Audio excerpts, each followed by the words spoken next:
We have the calls, the action, and the alley-oops all coming your way.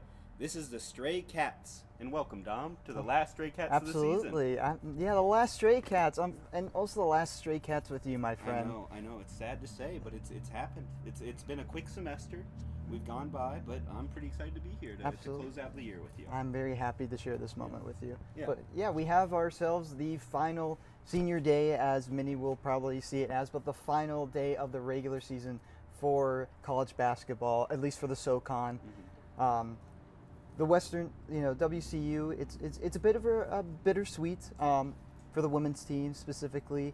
Not the best season, very tough it's not one. The best. They will be looking to get themselves their first conference win of the season today, and it would just make it all so sweeter on senior day to see those seniors one last time to get themselves that victory. Yeah, I mean, obviously you have to hope they can get the conference win. The current record is not ideal, but it's never too late to turn things around and start building for next year. So a win would do a strong thing for the WCU women's team, I'd say. Absolutely. Obviously, they have not won a conference game just yet, 0-13 right now. Mm-hmm. It's kind of just like an idea of how they can progress, especially next season. Obviously, the season for them isn't technically over. They got the SoCon tournament next weekend to deal with. But for the most part, it feels like, things might be coming to an end. Yeah, I mean, I have to say, I think the coach will get another year. I think he'll have another chance to build on his players this year, Tips. But ultimately, I think next year they'll have to do a little bit better in the conference. Their schedule this year, their last game they won was in December, unfortunately. Oh. And since then, they've just been on a sled. They've had some close losses, but ultimately, nothing has really broken through to the win column. And we have a lot of players who came back from last year we thought would be better, and ultimately it's been a little bit of a struggle. It's been a little bit of a struggle. It's a younger team, I would say. They were, a lot of seniors were leaving last year, one of the more successful years of women's basketball here at WCU. Mm-hmm. However, it's been the complete opposite, just more regressing back into the team we've kind of known for, at least in previous years. Yeah, and we're facing the UNCG Spartans today, who have a decent record, but they're still only one spot in the conference ahead of the Catamounts. They are. This is the opportunity to get that conference win. UNCG 3-10 in conference in the season, but 13-15 overall. So they've still won 10 more games than the Catamounts. But hey, they're struggling in conference. They're on a 6-game losing streak. So if there's any time to capitalize, it's now. Indeed, it is right now against the Spartans, and beatable team. They only have won 3 games in the conference so far. Obviously, Western looking to just get that one conference. It's not only just getting that conference win. It's their first major win, technically. Yeah, I mean the last win didn't even have a logo on Google, unfortunately. When I'm looking at teams here, and they had a game against South Carolina Central Christian, which could have been another win, but that was unfortunately canceled, I believe maybe due to weather. Montreat was their last win, and that was a 91-44 score, so that was their best game of the season. They also played Indiana 44-71. That's a big school. They kind of hung in there. USC Upstate beat them by 10. So it's been a tough year. Queens, they only lost by 6. A lot of close games. But when you look at Western and you think, how can they improve on the year? How can they build something in the future? What would you pitch to these recruits and players to get them to maybe come and join the women's team next year? I would say, a good coaching staff. Obviously, this year hasn't been the best example of winning. However, I believe what we saw last year, especially, that this staff has the ability to build something here at Cullowhee. Mm-hmm. And, it just takes the, good players, not to say that any of our players are bad right now, but it's just like, it feels like in terms of building a team, you need players that, really match each other. And the biggest issue with Western is that they are, in basketball, you need those tall players. But I think this year we're really small, and it's hurting us because we're not efficient at scoring. We can make up not being as tall as other teams if we're really good at scoring. And unfortunately, this season it has shown that we are really lacking in that type of, we need those type of scores. And they are currently second to last in rebounds in the SoCon for teams. They have 35.1 per game, and Samford is in last with 32.8. Wofford's in first with 40. So getting bigger on the defensive end is an important thing, I would have to say. Absolutely. Their opponent's points per game is the highest in the conference at 66.4. Their points per game are last in the conference with 56.4. So there's definitely some room for growth, I would say, in most aspects. But ultimately, it's the beginning of a new year. You know, we're going to put this one in the books, hopefully with a win. Hopefully with a win. They have an opportunity to, obviously the SoCon tournament, but it's just a very tough year around. I mean, for the Cats, it's very hard to find something positive. We love seeing our Catamounts thrive, but it's also very difficult, especially when, they've been close. They have had some close games. This hasn't just been like a fourth in blocks. They're fourth in blocks. They have some ground. They have some building blocks, but they kind of have to put things together going forward. I'd agree with that. So when we look at how Greensboro matches up to them on the offense and defensive side, for 3-pointers, they're actually pretty close. Greensboro's hit 31.3% of their threes. Western's hit 29%. So it's not that big of a difference. I think from the arc is definitely something you have to be able to shoot on if you're going to win some games. Oh, yeah. And ultimately, it's also something that you need to improve on. But Greensboro, they're a beatable team. They're a beatable team. This isn't, isn't a, playing the top of the conference. This is simply playing, the basically the team that's in front of you. Yeah, and they're essentially, they looks like they're about fourth in points per game right now. So a better offense than the Cats, but not top of the league. Ultimately, their defense, opponent points per game, they're sitting at.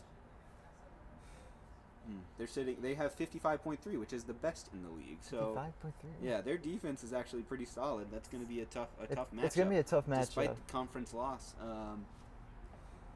So when we look at how our players match up. Our leading scorer is Allie Hoffield. She's got 11 points per game. She's been pretty good. She's got hits points 270 of her threes off 178 attempts. So she's definitely our most consistent volume shooter off the mark. Yeah, she also our leading assist, so she's just kind of putting the team on her back, I would say, maybe a little bit. A little bit, yeah. You also have Taj Hunter, who's averaging 10 points per game and 3.4 rebounds. So we have a few scorers, but when you look over at the Spartans side, their leading scorer is averaging 14 points per game in Jenny Levine, and she's been having a pretty solid year as well. .299 from three. She's also shooting a ton of shots, 4 rebounds a game. Ultimately, she's got 8 blocks on the year, but she's not their leading blocker. That'd be Layla Minor with actually Rylan Moffett with 31. My apologies. But ultimately, I'm trying to figure out what's Western's plan to stop this team. It's going to have to come down to a lot of the centers and as well as the scoring. I think Allie Hollyfield has a really good game.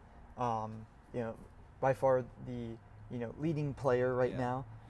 As well as you're going to see some centers. We are not, like I said before, we are not a tall team. No. Allie is also our leading rebounder with 5 put the game, and Rylan Moffett leads the Greensboro with 7.2. So that's not a great matchup. You kind of want to have for the Cats, like it's senior day. You kind of want to have that motivation going forward to finish off strong. Obviously, just getting something out of this season, even. And obviously, the season doesn't end here. They will go to the SoCon tournament that is a guaranteed. Matter what, even though it'll likely be in the last bracket spot. They'll probably have to prove it against who's first in the conference right now? Yeah. So right now, in the women's conference, Chattanooga is number 1. And Wofford is actually tied with them in conference. So most likely, it'll be one of Chattanooga or Wofford that the Cats end up facing in the first round. And that'll be a challenge for sure. Their last 10, Chattanooga is 7-3, and Wofford is 8-2. So a lot of wins for those two teams. Wofford's on a 5-game winning streak. it'd be tough if they match up against either of those teams, which they're obviously going to do. But never say never. In the tournament, anything can happen. Anything can, in fact, happen. You never know. So maybe Western can put up make a run. It will be tough. It'll be tough. The teams that they play, it's just going to be tough. It's tough for both men's and women's, but for this women's team, it's going to be tough. Yeah, but I really appreciate the format of the tournament, that every team gets an opportunity. No matter how the season goes, there's always a chance to win. And I wonder if that's going to be impacted by Tennessee Tech joining the conference. I don't know if they've announced that yet, but the round robin is a great format and one of my favorites ultimately in the sport. I'm really looking forward to the tournament, both the men's and women's games. I think it's going to be a really fun time. No, I think the tournament will be really fun to kind of keep paying attention to, just because of how, it's never guaranteed of what can happen. The SoCon in the previous years have shown that anybody can make a run, and Western could be one of those teams. Yeah. It starts today against UNCG. The fire that this team needs has to be right now. Yeah, I mean, it's now or never. Now or never, Yeah. Yeah. So, what else would you like to talk about today? I mean, I just like to talk about, like the team in general, just like, what they have. Like I said, I think that for them to win this game in general has to be them just playing with nothing to lose. Yeah. You play with nothing to lose. Go out there and just outright. Clear hands, full hearts, can't lose. Yeah, absolutely. And I want to see. I saw them last week. They had a better game, I think, than recent games for them, and they've been playing competitively. These aren't like just blowout losses where they're just getting destroyed. No, they're playing in these tight games, and it's just unfortunate that they kind of start off a little rough. Their shooting isn't. They don't have the best start. In a lot of those games, they had them close within the first half, but ultimately they just couldn't keep that momentum going as the bench substitutions came in and the teams got deeper and deeper. Ultimately, you hope that they can show some more fight. Yeah. And when we look at some of the other players on the team, we actually have Betsy Burnett, who's hitting .289. She shot 114 threes, so she's kind of our second leading shooter, it looks like. And then we also have Taj Hunter, who's more on the rebounding side. More on the rebounding side of things. More deep patrolling. And our leading blocker would be Ari Dizan, who's been our center, I believe.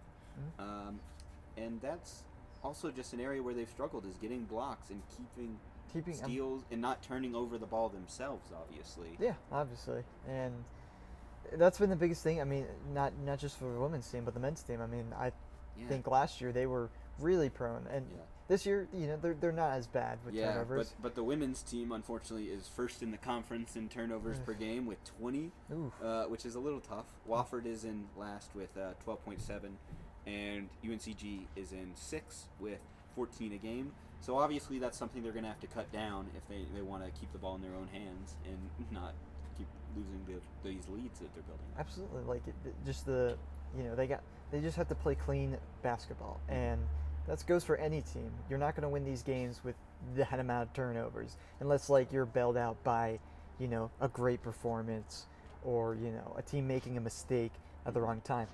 However, Western has shown that these mistakes are costing them early on, and they make a little comeback, but it can cost them greatly. Sure. And sure, it can cost any team.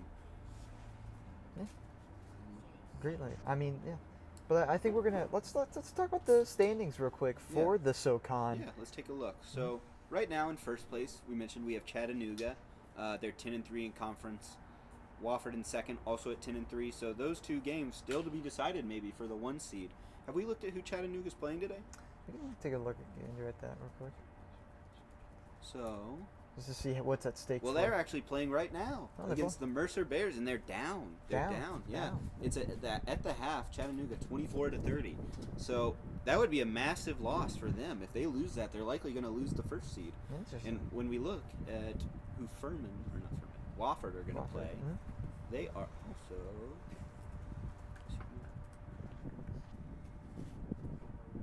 They're also playing right now against the Furman Paladins. So, who the men's team are going to face off later tonight. They're currently tied with 5 minutes to go in the second quarter, 19-19. So that'll be an interesting game to watch. If Wofford can pull off that win and they continue to Chattanooga just not do that well, then Wofford are going to secure the 1 seed today, I would believe. That's interesting. Yeah. And when we look, shaping up the bracket right now. Yeah, because ETSU, they're 9-4. I don't think they're going to have a way to get back up there, but if they win, they could theoretically overtake Wofford. Interesting. Or overtake Chattanooga. Okay. If Chattanooga loses, they'll have a 10-4 record. If ETSU wins, ETSU will have a 10-4 record. So, a lot of interesting games to keep an eye on today across the SoCon, and we'll report on those as they happen. And hopefully, we'll have a clear view of the standings once our game ends. Hopefully, we'll have an understanding of what the tournament will look like next week. You also have Furman in 4th. They're 8-5 right now. They're honestly probably the most solid in their positioning right now, just looking off the amount of conference wins there are. Mm-hmm. Mercer, they're 6-7 under them. Sanford is also 6-7, so still some really tight games here, some conferences that could still be shifted, in the standings. And obviously, this tight in the season, you hope to have an exciting end of the year like this. No, you do. You absolutely do want to have this close to it ending, and it's the margin for these games, especially with like the standings and everything, and just like how everything can be changed by one game. Yeah. And that changes environment. Even though it's on a neutral site, it's not like anybody's getting home field advantage. Yeah. It is just simply interesting because that could actually change momentum going into the tournament. And ETSU is playing Sanford, so that's not the best team. That should be an easy win for them, but it's obviously not a guarantee. That'll be tipping off at 3. And when we look at the rest of the standings, there's also Sanford or UNC Greensboro is second to last, so that's obviously the team we're facing off against. And Western Carolina is in last, but unfortunately, a win today won't really change those standings. They're kind of locked in their current positioning at those points. Yeah, I think so as well. Yeah, they're kind of. I mean, they secured, unfortunately, the last seed. Yeah. Not too long second ago. to last seed. Second to last. Western secured. I was gonna say, Western secured the last seed, and it's just pride. But I think we're gonna just move on to talking about some of the key things for Western to kind of win this game. Mm-hmm. We mentioned turnovers. They need to make sure they don't commit as many, and getting off to a good start. I mean, that's the thing with the women's team. They get off to a rough start. They get behind late, and though that they try to come back, it might just be too much, and they have yet to kind of overcome that adversity. Yeah. And maybe this is the game that they do it. It's just they cannot get to a rough start because once they get to a rough start, it just they try to come back, and it just has not worked out. Yeah, and they're going to have to stop Jenny Levine, who's actually 5th in the SoCon in scoring right now. That's Greensboro's best player. Allie Hollyfield currently 10th in scoring, so two of the best players in the SoCon going up against two each of the other two of the best scorers but, going in. I'd definitely say Jenny's kind of leading the offense of the Greensboro Spartans or UNCG Spartans a little more. I'd say that we kind of just have to shut her down, and make other players step up offensively. Absolutely, yeah. More offense from the. I want to see more. Obviously, Allie Holyfield will, I think, be the person that leads the offense, but more things from Taj. You kind of want to see the two score threat of those two go in there and put up a good performance. Mm-hmm. You kind of want to see more from the defensive side of things. I know it's a very hard unit when you're not as tall as the others, and that's been the biggest issue. Yeah. Well, we do have Ari Deason, who is actually second in the Southern Conference for blocks. There you go. So that's a strong number. We're going to need her to stand strong in the paint, try to get some more blocks, and go from there, obviously. Yeah. And obviously, like the bench it's going to be important as well to sign these games. Granted, two teams that aren't, really known for their depth, but, that might be a crucial factor going into this game. Of course. Mm-hmm. Yeah. I mean, obviously, both teams are going to be scrappy. They're going to be playing hard defense. And it's just going to be a matter of which one has more tenacity today. Mm-hmm. Absolutely, yeah. Which one can, take that win And also another thing to shout out with Allie is her 56 steals, which is pretty impressive. Wofford's or UNCG's leading steals with 40, and that's Jenny Levine as well. So the two star players really who have been putting their teams on their backs and are now going to be able to face each other. For I will say just like kind of just well for pride, I would say, going out with a bang, and that's kind of the idea for this game. Is both teams are just looking to kind of go out, and for Western, for a lot of these seniors, the final game at home for them. So, why not now? Obviously, and it is senior night. That's an important thing to reflect on. A lot of these players, they've made Western their homes, and it's going to be a big time and change for all of them. It's going to be big. It's going to be very emotional for them. I do want to see how they handle that, and how they can put that little bit of fire onto the court and come down with this one. Yeah, but actually, Western only has one senior on the roster, and that's Grace Pack, center. So she's been here a little bit. She was here last year, I believe. It's going to be interesting to see the team without her. It's because that's a big presence in the middle, but ultimately it leaves you thinking there's room for development next year with all these young players. Obviously, the transfer portal could affect these things, but right now they're looking to run it back with a lot of the same roster. If Allie Hollyfield comes back and then maybe get her some help, I think they can build a team. Obviously with Allie Hollyfield being the main person, orchestrating the offense especially. But if they can get that and just kind of build around her and work to her strengths as well as other guards as well. You still got Taj Hunter, a young prodigy from Atlanta. Yeah. She has been, a vocal point, a young presence in the locker room for already, a pretty young team. But, just build around those guys pardon me, girls. Yes, obviously, yes. Build around the girls. But also maybe bring in some new talent, just shore up some areas you're struggling in. Maybe another three-point shooter, maybe someone who can rebound a bit more. I think they need to get more. The biggest thing going into the season was always the depth at center and having that big presence. And Grace Pack was out to start the year. And Grace Pack was out for a while, so one of our best players was out for a bit with injury, and it has got off to a rough start. But even when she returned, the issues still kind of showed up.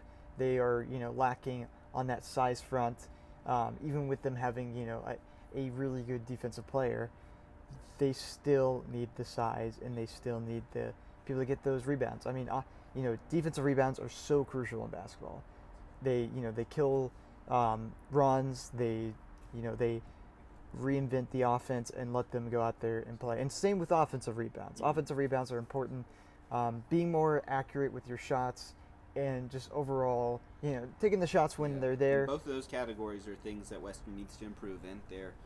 They currently have 23.7 defensive rebounds a game, which puts them at tied for sixth in the conference, actually. So they're tied with UNC Greensboro, funnily enough, for that. And then for offensive rebounds, they have 11.4, which puts them in sixth. But still, some room to grow ultimately to get into that top tier, 14 rebounds, 12 rebounds a game. Yeah, absolutely. Yeah.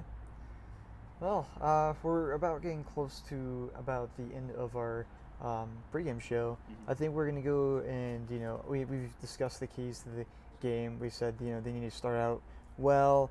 They need to make sure they don't turn the ball as much, and just be efficient.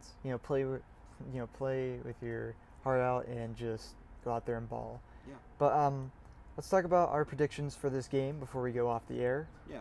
Owen, I'll start with you. Give me the Cats. I like to be a positive guy. I think they're going to come out swinging. I think they're going to end up with a win. If I had to guess by how much, honestly, a lot of their wins have been kind of low-scoring affairs.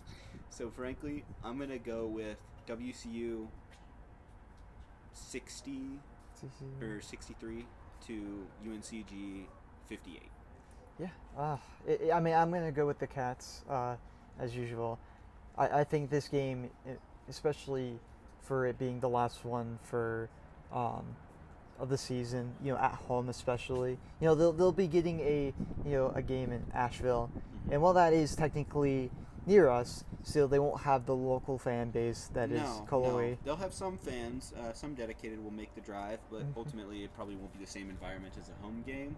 But still, you honestly might end up playing with a bigger crowd than some of these Western games, if by attendance. By attendance, yeah. I mean, it's a different experience in the bright lights of the. It is, and you never know what that can happen in the tournament. But yeah. no, I will say Western is going to win this game, and they're going to win this game. I'm going to say 62 to 59. Okay. I think it'll be a very close game. These two teams, skill-wise, they're not far apart from each other. Western has the home field advantage, or home court advantage. They'll, obviously, the Cat Cage, hopefully with open house today, it filled them up. Mm-hmm. And kind of, Yeah, we did just have an open house in the Ramsey Center, so you have a lot of people on campus. Maybe some of them are going to stick around to check out the basketball game. One can help. One can help. Yeah, it's a good way to sell some students on the fun that Western sports can be, because a lot of people are like, oh, the SoCon. Yeah. Come on, that's not the same.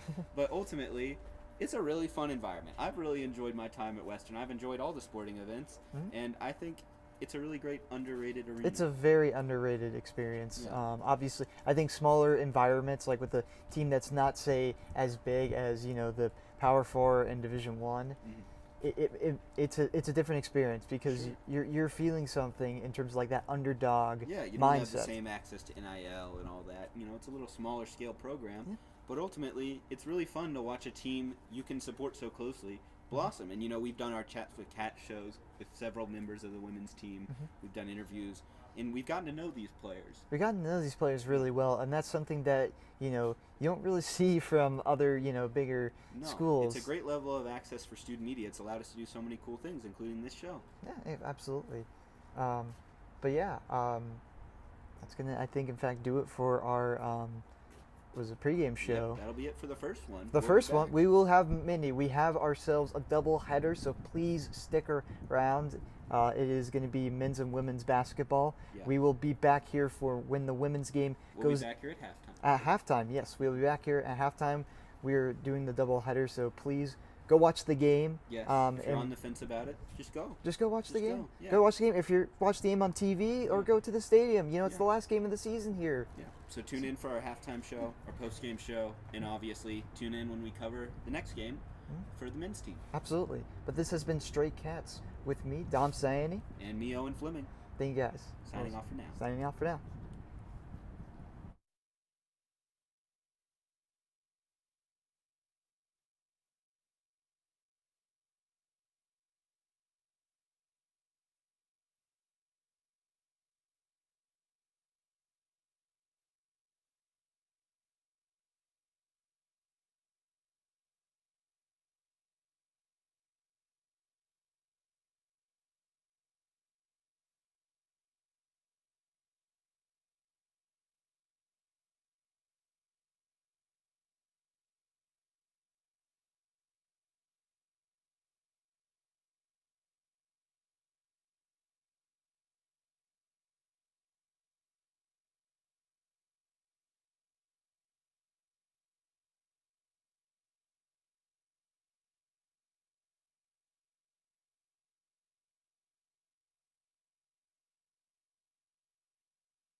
We are back. Well, it is halftime here in Colowee. It is Greensboro leading 30-25 against the Catamounts right here.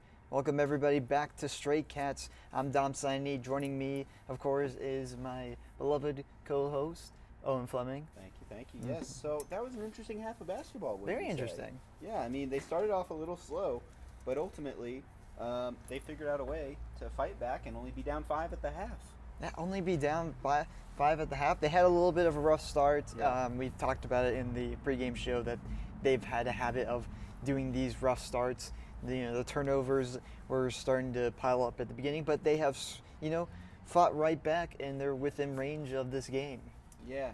In the first quarter, they scored 10 to UNCG's 15. In the second quarter, both teams scored 15.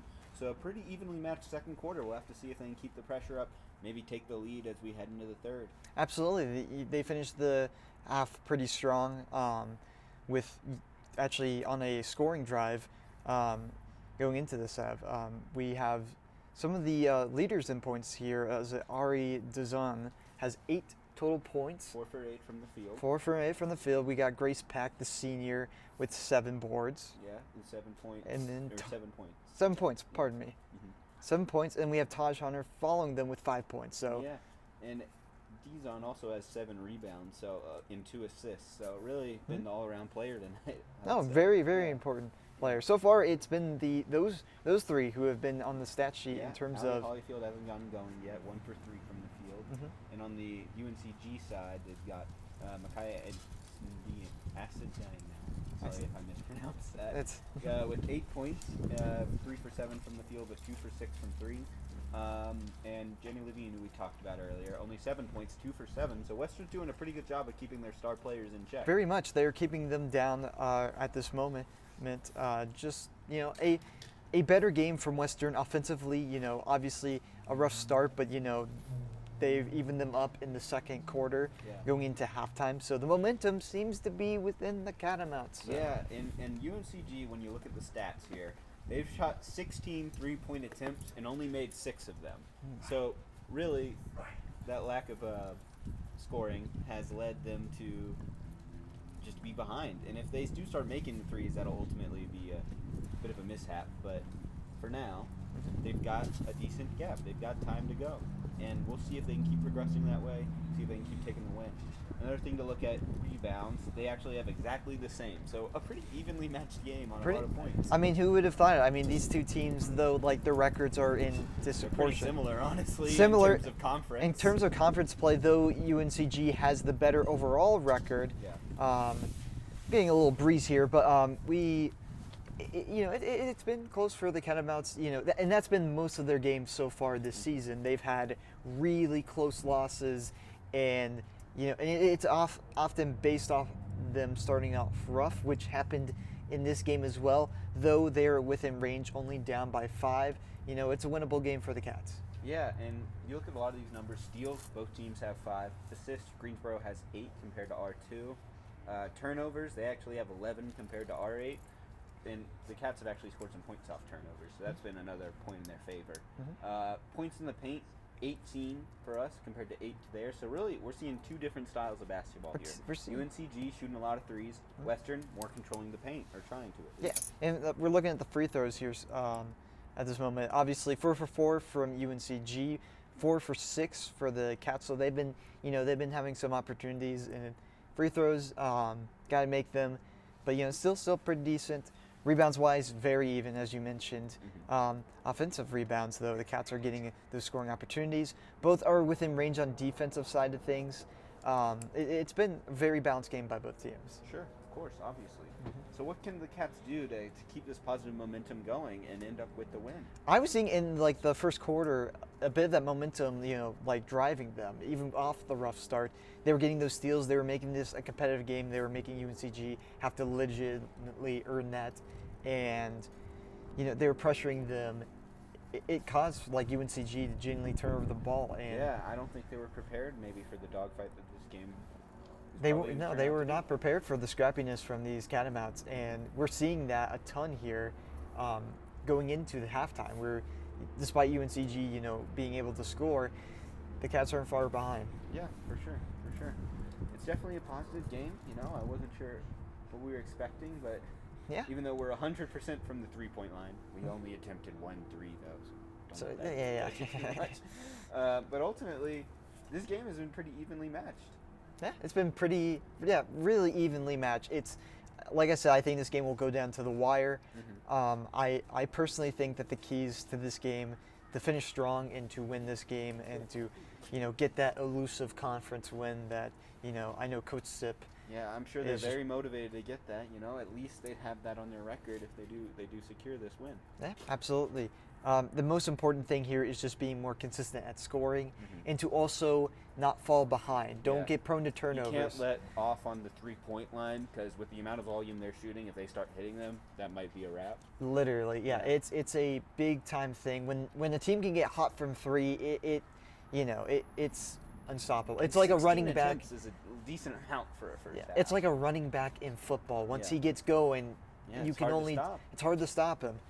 But for Western, I think it's just playing that defense, pressuring them, because when they pressured UNCG was just genuinely discombobulated and was making mistakes that, was very new. Yeah, and Allie Hollyfield actually has 3 steals so far. So while her impact on the offensive side of the glass isn't that as heavy tonight, she's been a real menace on the defensive end of the ball. Very, very menacing. No, I think that's a key for going into the second half. I need to see, Allie to really go into there and, be the scorer that we know she has been throughout the season. Yeah. She's doing well, with team ball as well, but she is a really good scorer, and I think, she needs to, take a step in the second half. Yeah. I also think Cats need to continue attacking the paint. It's clearly working for them a little, working for them more than a 3-point shot, for example. Yeah. But if they keep driving in and being efficient at the line, then that's going to be a real benefit for them and allow them to maybe capitalize on UNCG if they ever get cold, go through a cold streak or a defensive stop. They're within reach. They just can't let it slip away. No, and I think that's the big thing here is that the Cats have those runs that they are, scoring proficiently, and the only issue is that UNCG is able to counter that. Yeah. And, the Cats need to get those stops, those steals that we've been seeing. They aren't going to, I don't know if they'll win on the defensive side of the, getting rebounds. They'll out-rebound them, but I think that they could, make UNCG, turn the ball more often. Sure, obviously. And, when we look at kind of the storyline of the game, we started out with Western being down 12-3 at a certain point.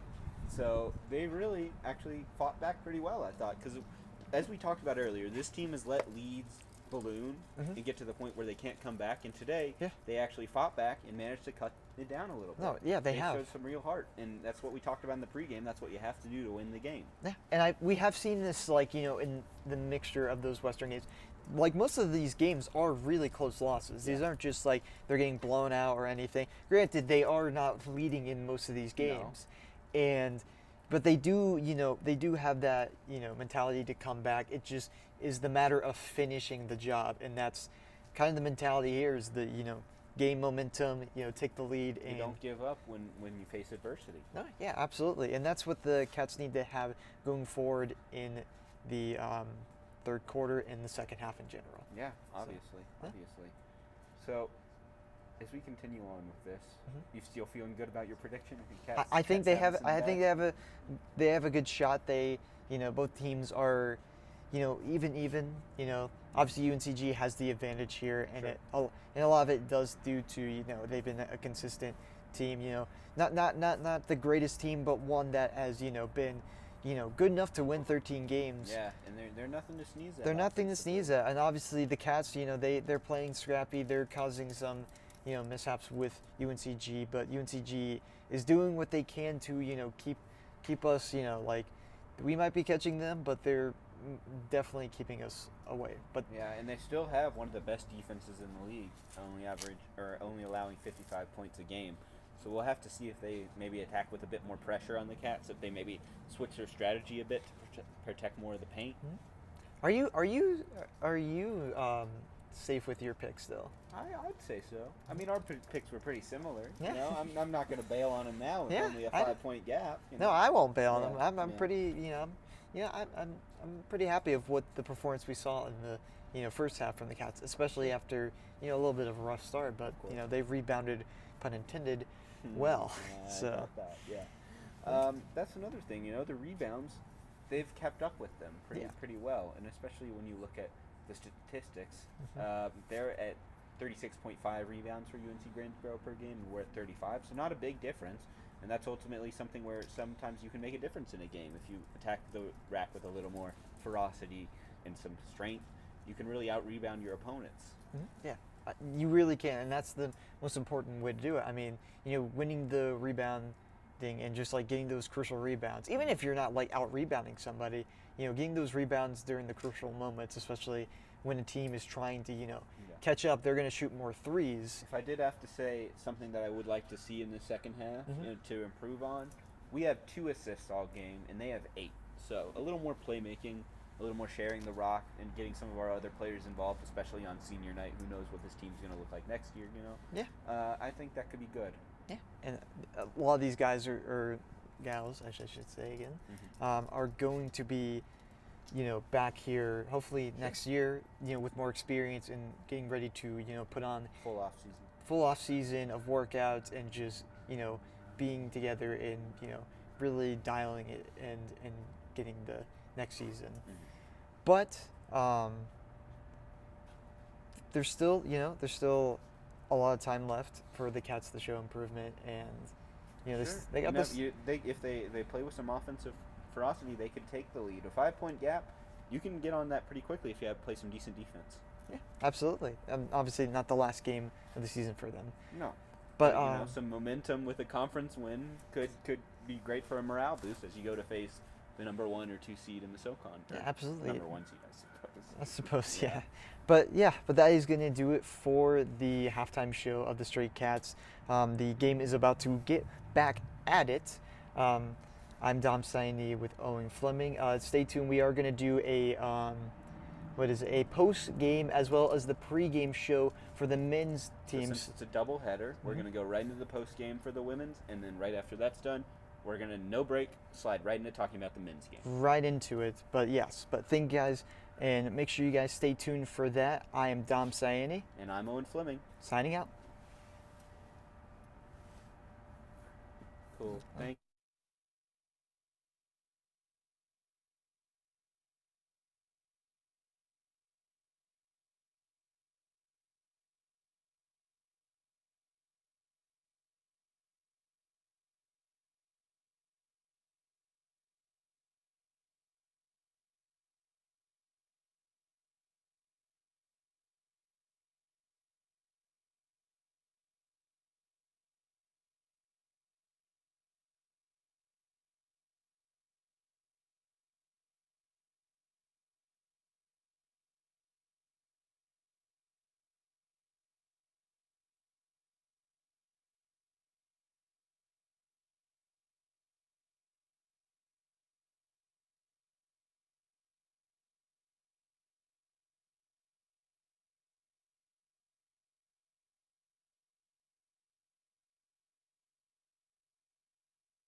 Current score ended up being 54-68, an unfortunate loss, leaving the Catamounts at 3-25 overall with an 0-14 SoCon record.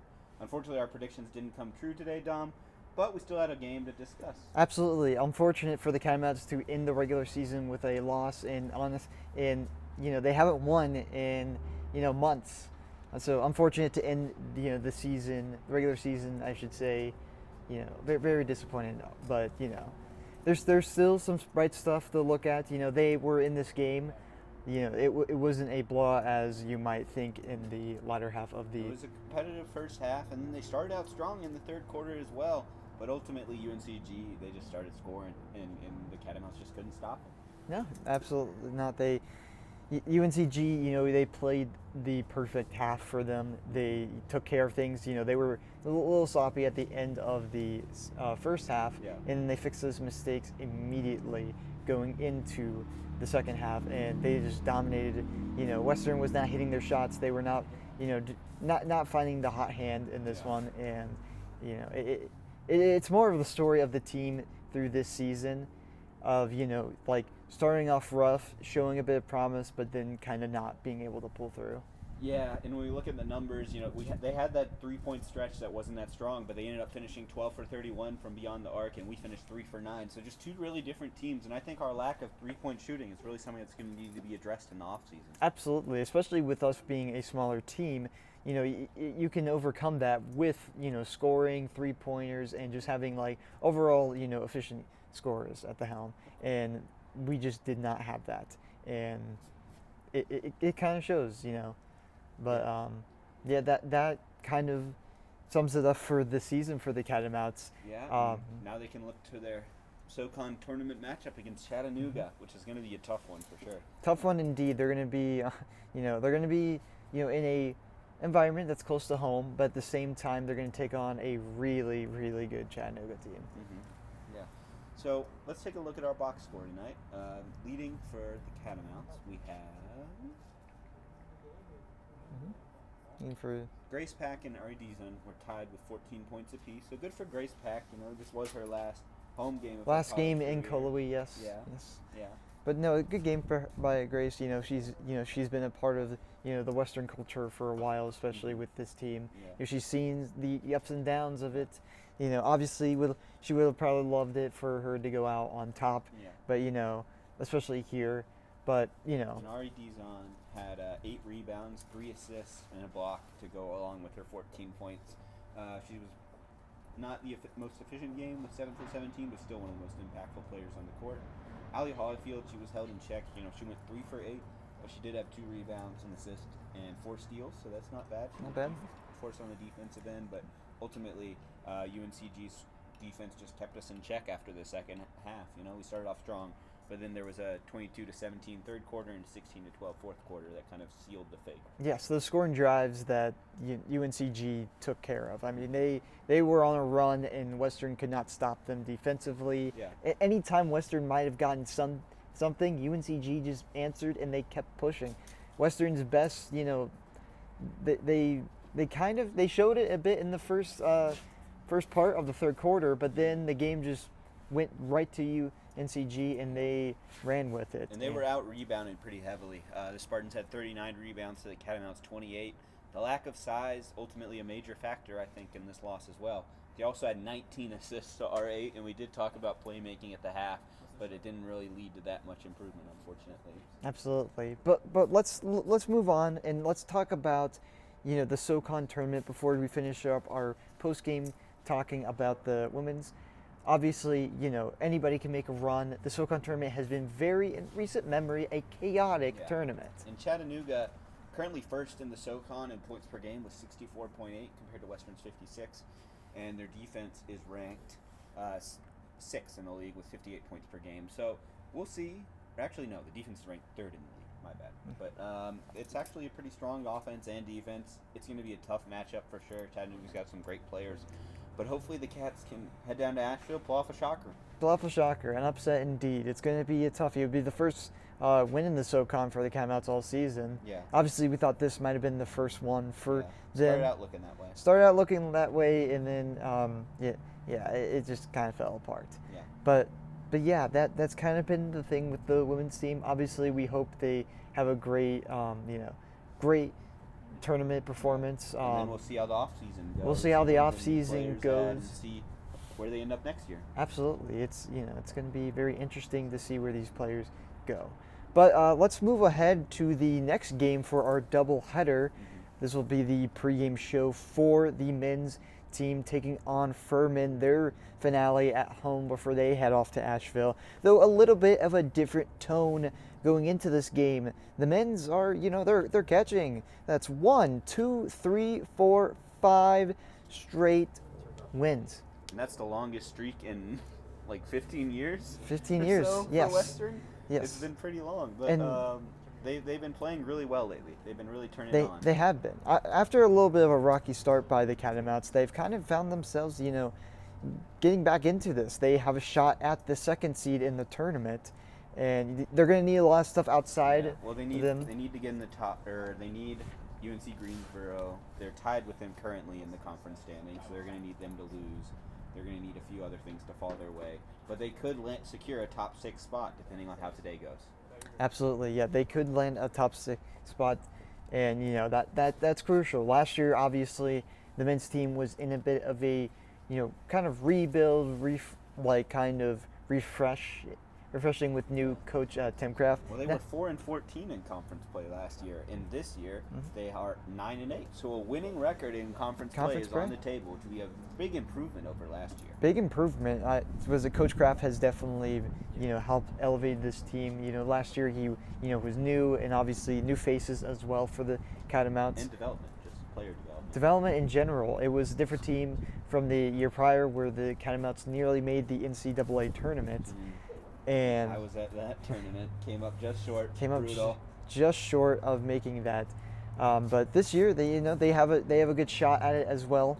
They basically can beat anybody. We've seen them, play on a consistent basis of just winning against the tough opponents. Yeah, I mean they had those 2 wins earlier in the year against what was the team we beat twice? Oh, ETSU, the best team in the number 1 seed in the conference. Which really helps us in terms of tiebreakers for the conference, because that gives us a pretty strong case to clear if we end up in a tie still at the end of the year. And yeah, it is in fact interesting. ETSU being the number 1 team in the SoCon, clinching, in fact, winning the regular season championship. 2 wins against them, nothing to sneeze about. They also just beat Mercer. That was a pretty massive upset. Pretty massive upset. It was a game. I was at that game. It was, the student section was, crazy. Everybody was hyped up. It looked like oh, we might not pull this one out, but we did, and this is where we are right now with a shot of clinching a like I said, top 6 seed. And having potentially momentum and a run in the tournament. Western, they have a good shot as anybody in that conference, especially when you're the team that has swept the number 1 team in the conference. Of course, it was a big win. But there's still some things to look at. When we look at Western's players, they've really improved this year. Marcus Kell, he came in last year, he played really well. He's continued his great stretch. Cord Stansberry, some nights he just catches on fire and carries a team on his back. And then you got the Frenchman as well. Oh, yeah, who was really a key part of that win. Absolutely, he was. Yes. In fact, this team is just really stacked, and it compared to other teams. Well, you have Sumaru and Diamasi coming in, making a big impact. Yeah. A lot of the transfers are pretty good. Justin Johnson, he's a young defensive player, but he's been really solid off the bench. We've interviewed was it Dijon Demasier. He's obviously one a really good talent, but he's on his birthday too against Mercer. He just balled out. It was on next level. He was making those clutch shots, making sure the Catamounts stayed in that game, and the big factor of why they won that game. So, like I said, those games did not come easy. Those were close games, but the Catamounts were able to pull it off. Obviously, they will have home field advantage again, and that's the biggest thing, is that when they're at home, they are really, really hard to beat. And the good news is they have played Furman. They've beaten them away, so they'll be home to take on the Paladins in a really, really important game. And I know the Cat Cage is going to just be filled. Yeah, students. in Western, they've ended they have a positive differential right now, which wasn't the case earlier in the year. They've really turned it on lately. When we look at their stats compared to how they stack up against the rest of the SoCon, Western's currently 7th in points per game. They are 7th in defensive points or allowed per game. But ultimately, that's still an improvement over last year. Absolutely. Last year, obviously, like last year, it's in the rear view mirror. It's a flash in the pan. I mean, this team is a whole lot different. 2nd in rebounds in the conference, which was a big problem last year. Our lack of size, but our new transfers have really helped. The lack of Marcus Kell play in a more natural spot. Yeah, the lack of size last year really cost us on those defensive rebounds, especially, and also offensive playmaking, which is something that the Catamounts have done better at, is being able to find those opportunities and during on offensive sides. It's opening up the players on the other sides of the ball to be more fluid with their offense, because they don't have to just keep fighting against getting doubled up by big men. And just outside of rebounds, defensively, it's a way better team. They're able to get turnovers, being able to force teams into making mistakes. They're 5th right now in blocks per game in the SoCon, so just a pretty massive increase over where they were last year. A lot of you can see them just suffocation in terms of contesting shots, and just overall, I mean, it's a really well down deep team. I mean, this team could realistically, not to say that any other team couldn't, but this team for Western could make a run. Yeah, and their point per game increased almost 10 points from last year. Last year they were averaging 69 points per game, and now they're up to 76. Yeah. 78. So it's actually a pretty impressive upgrade. That's all thanks to the new players. That's thanks to Tim Kraft's great coaching and development. And I think this team has the potential to make a run as they head into the SoCon tournament. I think so too. I think this team is getting hot at the right time, and they have a really good shot at winning the SoCon and going into the NCAA tournament. So let's not forget, Furman isn't an opponent to necessarily sneeze Nope, against. it is not. They're 3rd in points scored per game. In defense, they actually have the 2nd best defense in the league. They've got a 6.5 differential. Honestly, just a really tough team. It's going to be a close matchup, but Western's been hot lately. I think they can play a great game against anyone. I think so as well. I think Western is really, they're trending up at the right time, and it's just a matter of, not reverting back into those, because even though with the winning streak right now, when they lost, they were victims of themselves with self-inflicted wounds. Turnovers has still been a bigger issue. Luckily, the Catamounts have been able to cause other teams to also turn over on drives. The player that they're going to have to stop tonight is Alex Wilkins, the guard. He's been averaging 17 points per game, which is pretty impressive. We don't have anyone averaging that much. There's also Asa Thomas. Some great guard play here for Furman, and it's going to be interesting to see. Blocks, not quite as much. Charles Johnson leads them, only 0.7 per game, but we'll have to see how we stack up against them. Cord's going to have to lock in on defense, see where it goes. You're going to see a lot of depth here. I think we're going to see a lot of center action here. You're going to see some guards. I think we have some of the best guards in the SoCon as well, especially on a consistent night. And they're going to need it. They have the size. I think that they can pull this one off, but it's not going to be easy. Yeah, and when we look at the standings for the SoCon, we're currently tied for 7th with UNC Greensboro, but I believe we have the tiebreaker over them thanks to the ECSU win. So we're going to have to see if Western secures this last conference win. Is that going to book them a top 6 spot in the tournament? I think it will. I think it will. The main goal for this game is win. That's that simple. Don't worry about the other stuff in the background. It's like any other sports game, sports where you're in the tournament regardless, but it'd be real nice. They're in the tournament regardless, but it would be great for momentum that they win this game and make it 6 in a row. And actually, there's some upset watch going on in the SoCon right now. Oh, East Tennessee State down 16 to Mercer. Mercer's up 25 to 19. So that's going to be one to watch. If that happens, there will be less room for the Catamounts to grow in the standings, because Mercer would have that extra conference win. And for ETSU, they've clinched it. They're the number 1 seed regardless of anything that happens this weekend. So, yes. You've also got UNC Greensboro versus Sanford. That's 10-7 versus 9-8 record. I think we're gonna have to root for Greensboro though. Technically, since we do hold the tiebreaker over them, it'd be better to have that extra win and an extra Sanford loss. I think extra Sanford loss, especially, yes. Yeah. To get that, well, understandably, after this game, we'll know officially what the SoCon tournament will look like. Yeah. Our bracket matchups. And our bracket matchups, we'll do a little preview of that in the post-game show. But for right now, it's mainly about the game ahead of us, which is beating Furman. And that's the biggest task for the Catamounts. For sure. Is there any player, Owen, that you think is is a key to kind of, making this game? Like, he has to play well for the Catamounts to win. I mean, I know he's had his off nights, but it'd be real great to have a good night from Cord Stansberry. He's pretty great from beyond the arc, but he has his moments where he just takes over a game. And if he can do that tonight, that'd be a real help, I'd say.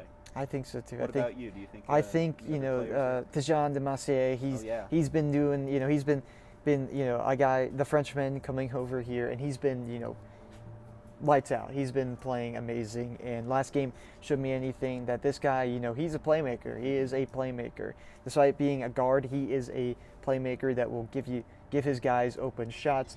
He's a really good defender, and overall, it's there. You got it with him. So yeah, I mean, Cord's our leading scorer right now. Kell's in second. He's also a really important player. Samaru, Julian. That's a transfer. He's been really good for us so far. Solid addition. So really, I think all of our new players can step up. It's just a matter of, are they going to be able to stop Furman from scoring? They have taken down Furman before, but in sports in general, it is hard to beat a team twice in the same season. So it's going to be, it's going to take a lot for the Catamounts. But they've taken on harder challenges. They're at Colaway for the finale. They're going to have a packed arena, a packed cat cage. Open house was just today. I think a lot of people are excited that they stopped by to see the beautiful western skies, and then go to see a basketball game. Yeah. And when we look at how the Catamounts secured that win at the last game, it was really a team effort all around. Marcus Kell had 16, Samaru had 16, Cord had 15, and Dumasi had 12. So really, you need the team to step up, work together, and no one's bigger than the team, obviously. But you have to play a combined effort in order to secure that combined win. effort, bro. I mean, you gotta do your job. You gotta do your job, and that's just the thing. Obviously, this is a bit different. This is, there's more at stake here right now for the Cats than before, and it depends. They could be in a top 6 seed or be playing, probably playing Friday. That's realistically getting that, nice rest before, going into a long tournament. And the size of these two teams, also two of the best in the conference. Furman's first in rebounds, we're second. So two big teams going against each other. Are they going to be able to box each other out and control the side of the offensive boards? I'd say that's another one of the keys to the game. Yeah, I think so too. Yeah, that's a big game. A big thing here is just like the matchup between these big men here. It's going to be, who has the upper hand on that side of the ball. Because that leads to rebounds. That leads to an increase in rebounds defensively, offensively, gives them more potential and allows them to sort of slow down the game for them and, take it one step at a time. And for the other opponent, it's them that realizes that they have to catch up. And the thing is, the Western needs to do is rely on not the turnovers. Yeah. And that's been the biggest sort of issue. In both of these teams, actually, Furman is first in turnovers and Western is in second. So in good company, we might see a lot of turnovers today. We might see a lot of turnovers, or we might see a really weird game that's somehow like not as many turnovers. I don't know. It tosses up sometimes. Yeah. Another key, I'd say, is limiting Furman's playmaking. They're first in assists in the conference with 16. Their guard plays really strong. That's an aspect Western hasn't been as well with. They're 7th in the conference in assists, but you have to just stop them from passing the rock too much. And if they do, you can't let them pass to open guys. Absolutely, that's a big thing. There's just being there defensively and allowing yourself to kind of just recognize what is going on and kind of getting those turnovers. I mean, Western is also a team that can create turnovers on the other team. We've seen it a lot, and that also goes with fouls and stuff like that. They've been able to put teams into trouble, and Yeah. they commit fouls. They've also get some steals. They have 6.3 steals per game, while Furman only has 4.8. So fourth in the conference in steals. It's not bad. It's not bad at all. Not so bad. If we have a better ability to steal than them, we might as well pick their pocket more than they can pick ours. Absolutely, yes. That's a big way to go about it there for the turnover battle. It's always going to be, those are missed opportunities turning to the other opportunities for the other team. So it's going to be big to see how these kind of outs. Plus, going out, how they start. The Cats, they're definitely interesting. They can sort of start out slow but finish really well, or start out great but then kind of fall apart. We haven't seen that in a while, though. We haven't seen them falling apart. We actually seen them a ton of times start out slow and then come, from behind victories. We've seen a ton of those the resilience, and then of the Catamounts this season. We've also seen what they are like when they are ahead. They had VMI and they absolutely smoked them to let us into this type of environment. And like I said, it wouldn't be without those wins, those crazy wins against Mercer, Furman, the ETSU sweep. It's going to be. It's been an exciting season. It's been an exciting season. Sure. I'm really, really happy that the Cats are doing this well. Yeah. Especially after last year, with it being a more transition year for a new coaching staff. But he's shown dividends so He's far. shown dividends. Tim Graff has really put together this team in just his second year, and he might have a chance at winning the SoCon. Another thing that they could take advantage of in this game, I'd say, is Furman's three-point shooting. They're actually last in the conference in made three-pointers at 31%, while the Western is 7th with 33%. So not a biggest increase, but that's something you can exploit on offense. It seems like they're a more drive to the basket kind of team. Yep, absolutely. And we're a big team who can do decent at stopping that. That is true. We are a big team that would be decent at stopping that type of stuff. It would just be a matter of, just being consistent at scoring. I think that's the biggest thing, too, is just, they can come out the gate swinging. They've done it before against good teams. And, it's just a matter of, having the right kind of hand and being on fire at the right time. Yeah, I agree with that. But moving on to kind of our, final thing before we go off air and you guys watch the final game of the regular season here at Cullowhee, or if you are here in Cullowhee, go to the game. They're really fun. Might as well. It's free for students. But Owen, who do you think's going to win this game? I gotta go with the Catamounts. I gotta go with them. They're our team. We believe they've been hot lately. 5 games in a row. Let's make it 6. Let's make it 6. Why not? Yeah.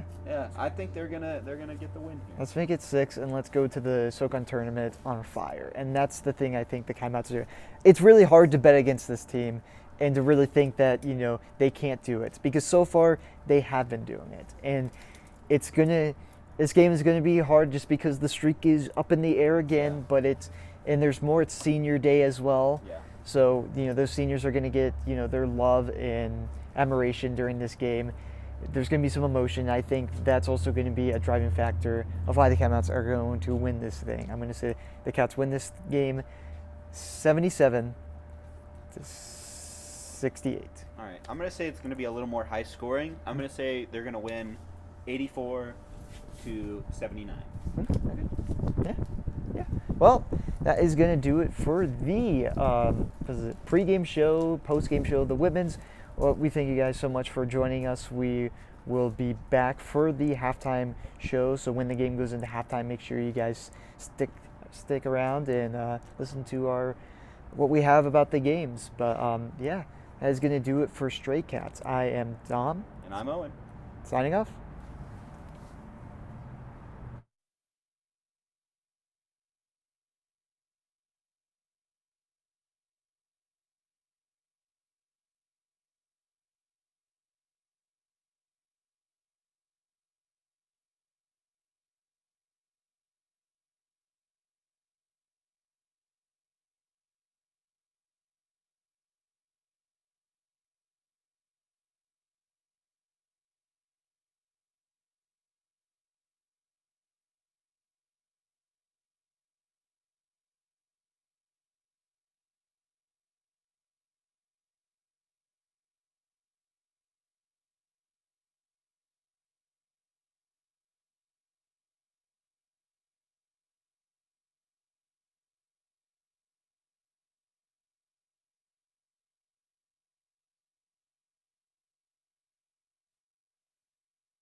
The halftime coverage of the Western Carolina Catamounts versus the Furman Paladins. This is the Stray Cats coming to you live. And the Western Carolina Catamounts ended that quarter on a strong run. They now have a 37-30 lead, Dom. Absolutely, Owen. Yep, they in fact are up by 7 at halftime. A big lead for the Catamounts against a heavily favored, or not really heavily, but a tough opponent against the Furman Paladins. A strong performance so far from the Catamounts. They kind of started off a little rough, but they got back into this game and they have the lead going into halftime and momentum on their side as they hit a three-pointer right before halftime to make it a 7-point lead. That's true. They went on a bit of a run in that last bit of play. It was pretty impressive. But the Catamounts do have they actually went on an 8-0 run in the last minute and a half of that quarter. So that's how they got that lead. They literally got it all in that last minute, which is a pretty impressive showing considering they started not the best, not the hottest today. Not the hottest today, but it doesn't matter how you start, it matters how you finish. So and true. The Catamounts, they started off a little rough, but then they got back into the game, and it kind of shows their resilience. I mean, all year that's been kind of the story, especially during this win streak. It's never been about how they started; it's about how they finished the game, and it's showing again, especially before halftime, as they take a 7-point lead going into there. Yeah, and we talked about some keys to the game. One of them was stopping Alex Wilkins, who's Furman's best player. He is 2 for 6 at the moment. They've held him to 6 points, so a pretty good attempt by the Western Catamounts to lock in on defense for him. Absolutely, yeah. They are keeping him, contained and making sure he's not making any plays. They're kind of in a way just overall like continuing the pressure. I mean, they did it. They do it kind of with the last team's best players, kind of keeping them in check, making sure they're not doing too much, making sure that they are the ones that have to make the plays rather than, focusing everything on them and then everybody else has to make those plays. So far the Catamounts have, have limited Furman's. The strongest player on Furman's end for those Mario fans has been Cooper Bowser. He's stomping on our castle, but with 10 points, 5 for 7. But ultimately, our scoring has been led by Petway, who actually is 4 for 5 and 2 for 3 from 3. So a pretty strong game from Petway so far. Diamasi is also having a pretty strong impact. He's got 9 points. Cord, he started off pretty cold. But he 0 for 4 on threes, but he did hit some buckets in that last bit to help him. He has definitely. He started out a bit cold, but at the end of the half, he was lighting it up and making kind of the reason why we're up by this amount. And as you mentioned, Tijan Demacier, pretty good there. Had some great plays going forward. 9 points, 3 for 7, but 2 rebounds, very important. So when we look at the statistical breakdown of this game, it's pretty similar, honestly. For field goal percentage, Furman's at 45 and we're at 44. 3-point percentage, Furman's 4 for 11. We're 4 for 12. Free throws, they're 0 for 2. 0 for 2. So really a strong defensive effort to not end up fouling them, I'd say. Right now, I mean, it's very interesting to see. Obviously, turnovers were both at even. Rebounds were actually out rebounding Furman as well. So it's interesting. It's very interesting to see, how the Cats are going to come out here. We're just a point off from being tied at a field goal range. So it's interesting. 23 to 13 in rebounds. We did talk before the game about how that was an important aspect, about boxing out their defenders and keeping the ball to themselves, and they've been doing a great job of that. Absolutely. No, they've been doing a tremendous job with that, and it really comes down to their bigs. I mean, their bigs have been playing well all season, but it's been all about their bigs. You, of course, got Samuel Dada, who's your Dada, as the fans will chant. Shout him out. Yep, so they... he's been pretty good. He's been pretty good from the field goal range too. In the paint, 3 for 4. Just he really does dominate in that area, and it messes the defense up because how do you guard that? Both teams only with 3 turnovers so far this half, so both of them kind of keeping a hand on the ball is a strong thing because we talked about that as well. That's an important aspect, and both teams were struggling in that area in the SoCon rankings. But maybe when you put 2 of the teams who are struggling with turnovers together, you just get less of them. Absolutely. And if we're going to talk about bench, well, right now Furman does stick out more about the bench. They have been, more points out there. But we got Justin Johnson off the bench for 11 minutes, 5 points, 2 for 3 on shooting. made one free throw. So that's a player I'm really excited to see develop over his time in Color League. He started out really strong. He's had some moments where he's just come in and changed the energy of a game, either with his defense or hitting a timely shot. I'm really excited to see how he develops with this program. Absolutely. I mean, so far we've seen, the bench hasn't played a whole lot. It's been mostly the starters who've been doing the most impact. Which doesn't surprise me. I mean, this is kind of a must-win game. Must-win game, so I imagine that starters are going to be in there, though. Starters are going to be in a ton of just more in opportunities. Though Furman has been using their bench a lot more, it has caused for more points. However, they still, even then, they are just barely ahead of us with the field goal percentage. So. Yeah. And when we talked before the game about what's going on around the SoCon, currently East Tennessee State is losing to Mercer, 40 seconds to go with 74 to 80. So if anything changes in that, we can let people know by the end of this half. We'll let everybody know. But that's going to be a big win for Mercer. It's not a great win for our conference standings, unfortunately. For conference standings, obviously we're not really here to look ahead of like what those might be, but just to kind of give you an idea of like where Western might be going next week for the SoCon tournament. That's a game that is really crucial. It could change our seeding around. But however, at the moment right now, the Countermounts control their destiny. They'll be a top 6 seed if they can pull off this win. If they can pull off the win. They're ahead by 7 right now, and the momentum is going in their way. So. But I guess before we kind of wrap up our halftime, what would you say is some of the keys to finishing this game strong, as well as some players that you think might have an impact? I mean, I think you got to just keep doing what you've been doing. I mean, you've been playing pretty well so far. You got to keep boxing them out and rebounding them and keeping that side of the ball and keeping the ball in your hands ultimately and not turning it over to the other team.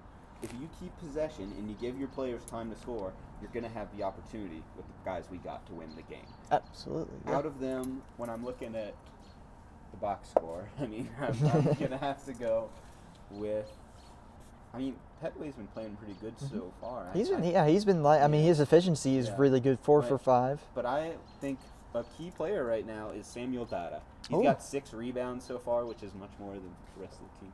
He's a big man. If he can get some blocks and keep getting rebounds, he's going to be one of the most important parts with their team because it does seem they might be a little small on the offensive side. Absolutely. I agree with you. They need to keep doing what they're doing, and I think scoring is important. With this team's identity is playing in the crunch time moments, and no one has ever done that. Like these 2 players right here, Cord Sansbury and Tejan Dimache, these 2 players play well when it matters the most. Cord, we saw him against, was it Asheville, whenever he knocked down that crazy shot to win the game for the Catamounts. Dejan, last week on his birthday, had a phenomenal performance against Mercer. Sure did. And it ultimately led us to winning. Cord was also a big factor. I think those 2 players had to come in. If I had to pick one, I'm going to say Tijan. I think he has, he just has that clutch gene, Yeah, I agree with you. But I do think Cord has some more juice to give. He does have some more juice to give. If he can heat himself up a little more, Yeah, absolutely. I think those 2 players are really important. And we said the keys to the game, especially are rebounding, not turning over the ball, and you also got to hit your threes. Hit your threes, keep scoring. Like even then going to the paint, I like what I'm seeing from them. They don't need to take the threes if it's not needed. No, their field goal percentage is higher. Inside the paint. Yes, their field goal percentage is higher inside the paint, and we're seeing that with, of course, Dada. I'd like to see also Marcus Kell get more involved. He's been a little. Yeah, only 1 point and 0 for 4. He has been effective with rebounds. He has 4 rebounds, just behind Dada for rebounds. But people do forget, at the beginning of the year, Marcus Kell was thought of as SoCon Player of the Year candidate. He's still got a talented offensive arsenal if he could just unlock it and use a little bit of it in this game. Absolutely. It's mainly just, finding the hot hand, and I think Kell can find that here. We saw it in another guy who plays in the crunch and can deliver. He's a playmaker, and overall he gets guys like Tijan and Cord an opportunity, as well as Dada allowing spacing and all that type of stuff. That's kind of the biggest thing here. Yeah, I mean, I'd say the key to the game ultimately is getting those players heated up again, because it can't just be the guys who are already scoring. We're going to need everyone involved. It's got to be more of a team performance. Obviously, the bench right now, we'll see what happens in terms of, if that can heat up. But for starters wise, I mean, I'm pretty happy from what I'm seeing. I would love to see more from the players that we've seen throughout the year making those plays. I would love to see them, deliver in the moments, and I think we'll continue seeing them.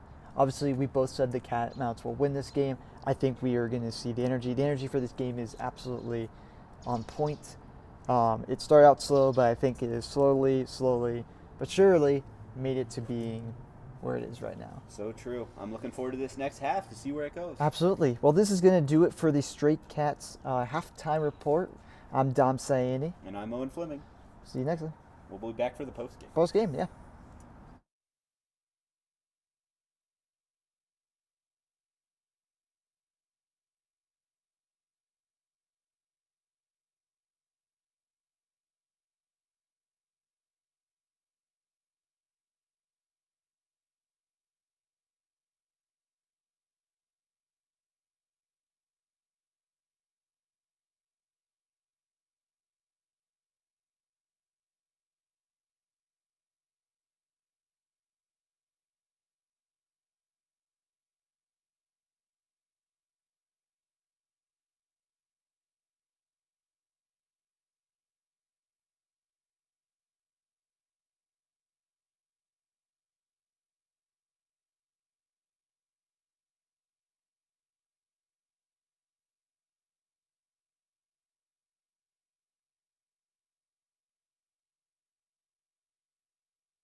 we're currently behind them in the standings, but if things hold, that's a top 5 finish for, I mean, for the Catamount program. We get that day of rest at the beginning of the massive. tournament. So that 6-game winning streak. Yeah, I'm gonna be there in Asheville. I too. can't not be. I mean, we're 6-game win streak. We're going into the tournament with so much momentum. We just swept Furman. I don't know when the last time we did that was. I don't think it's been recent. Because Furman is a really tough opponent. They're our chromatic rivals. So it'll be pretty interesting to see how that shakes up. So what seed would we play against if we're the 5th? If we're a 5 and an 8 team bracket, we'd be playing the 4. So we play Samford, probably. Well, that's a winnable game. But it also there's Samford, Wofford, and Mercer. If Samford does win, we'll all be tied in conference. So I think it'll come up to some head-to-head. Based off ETSU? Yeah, but that won't apply to us. That'll apply to Mercer, Wofford, and Samford. Okay. So it'll really be up to how their head-to-head ends up working out. Gotcha. Well, I mean, some exciting basketball ahead for sure. This tournament's going to be a big one. It will be a massive one. Yeah. Any other comments on the game, gentlemen? Anything else we'd want to add? Electric. It was pretty electric. It looked on very broadcast. electric. We could see you getting hyped up on that camera, man. Always. We saw you multiple times there. But no, that was a really fun game to watch, and it just shows, Western. That was actually probably one of the best games I've seen from the Catamounts. A complete game for sure. It came out a little rough, but then they kind of turned it on once the second half. And we did mention the key to the game was not turning the ball over, and they only had 4, and Furman had 9. 4 turnovers is really impressive from last Furman year. And Western were second to last, and last in in the most turnovers per game. So to see them keep the hand on the ball, pretty encouraging sign. I was really happy with this game. Pretty satisfied. Yeah, I think our true freshmen, we have 3 of them. There's Tayshawn Smith and then Talon and Dada. I think they're all 3 very intelligent on the court for being freshmen. Hopefully we get to see them with the program for a long time to come. I'm very much hoping so. Dada is incredible on both ends. Yeah. All right. Well, I think that is going to do it for the Stray Cats for this academic year. Owen, this is unfortunately will be his last time doing Stray Cats. He's been with us since we started this back in the fall of 2025. So, it's only our first year of doing Stray Cats, but Owen has been, he was actually with me when they offered the idea of doing StrayAts, and me and him said we wanted to do this. It's been a real labor of love, and I've really appreciated it. Absolutely. We appreciate him being on the show, and we hope to see you maybe some guest appearance in the future, but for now, it'll be your last one, and hopefully we'll see you around. I'm sure we will. Well, that will be it for Stray Cats. I'm Dom Sayani. I'm Owen Fleming. And I'm Alexander Hoffman. Signing out.